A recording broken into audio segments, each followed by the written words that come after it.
Hello दोस्तों, जैसा कि आप जानते ही हैं कि सिविल जज जूनियर डिवीज़न का जो एग्ज़ामिनेशन है, इस पद के लिए आवेदन करने वाले सभी कैंडिडेट को अब कम से कम 3 वर्षों की प्रैक्टिस की आवश्यकता होगी और इसकी काउंटिंग जो होगी वो स्टेट बार काउंसिल द्वारा दिए गए प्रोविज़नल इनरोलमेंट नंबर की डेट से होगी, ना कि AIBE को पास करने के बाद से।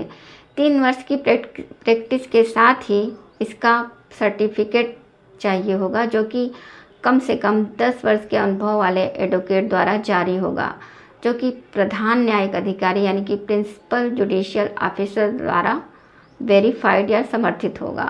और जो एडवोकेट हाई कोर्ट या सुप्रीम कोर्ट में वकालत करते हैं, तो 10 वर्ष के अनुभव वाले एडवोकेट द्वारा उनके लिए भी सर्टिफिकेट जारी किया जाएगा। साथ ही हाई कोर्ट या सुप्रीम कोर्ट द्वारा नामित अधिकारी जो होगा उसके द्वारा इसे समर्थित होना चाहिए। लॉ क्लर्क जो होते हैं, जो न्यायाधीशों या न्यायिक अधिकारियों के लॉ क्लर्क होते हैं, उनका अनुभव भी इस 3 वर्ष की प्रैक्टिस में काउंट होगा। साथ ही जो कैंडिडेट सिलेक्ट हो जाते हैं जज के लिए, वो सीधा कोर्ट में नहीं बैठेंगे, बल्कि कम से कम 1 वर्ष की उनको ट्रेनिंग लेना होगा।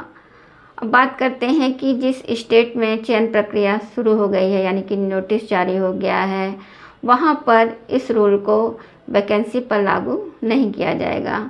और साथ ही जो कैंडिडेट LLM कर रहे हैं, वो यदि रजिस्ट्रेशन के साथ ही LLM कर रहे हैं तो उसको प्रैक्टिस में काउंट किया जाएगा। हालांकि सुप्रीम कोर्ट के जजमेंट में इस बारे में कुछ नहीं कहा गया, लेकिन जो पुराने हाई कोर्ट के जो जजमेंट हैं, जो कि दिल्ली हाई कोर्ट का भी एक जजमेंट है, उसमें ये कहा गया है कि प्रैक्टिस के साथ LLM अगर कंटिन्यू कर रहे हैं तो उसको भी प्रैक्टिस में जोड़ा जाएगा। साथ ही सुप्रीम कोर्ट ने कहा है कि सभी हाई कोर्ट और स्टेट से कहा है कि वो 3 महीने के भीतर ही जो है नियमों में संशोधन करके ये 3 वर्ष वाली प्रैक्टिस को लागू कर दें।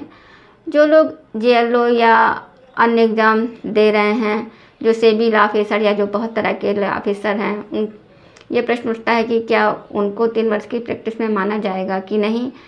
तो यदि उस वैकेंसी में अगर आपको लाइसेंस जो है वो सरेंडर करना पड़ रहा है वकालत का, तो उसको 3 वर्ष की प्रैक्टिस में नहीं माना जाएगा। Thank you.